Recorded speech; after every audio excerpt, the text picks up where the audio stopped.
Hello guys, in today's video I want to talk about how to delete all messages on Messenger at once.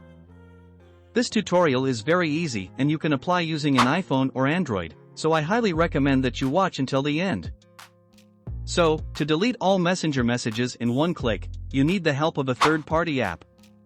You can download the application for free on the Google Play Store or App Store. Okay, I'll start the tutorial. First open Google Play Store. In the search box, type delete messages on Messenger. Then click enter. Then download the application. After the download is complete, open the application.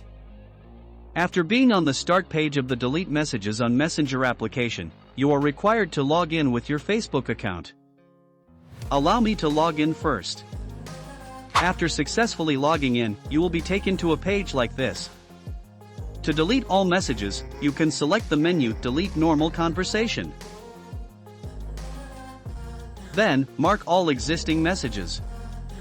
In the Mark All feature, you can only mark the last 20 conversations, the rest you do manually, or do it repeatedly.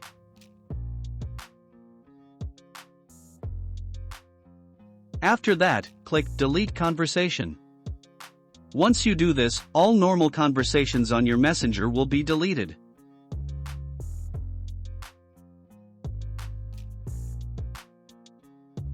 But I have to be honest, if you want to delete conversations on the Facebook Marketplace, you have to join the premium members of this application. I really hope this tutorial can be useful for you. If there is an error in the explanation, I apologize. Write in the comments column if you have any questions.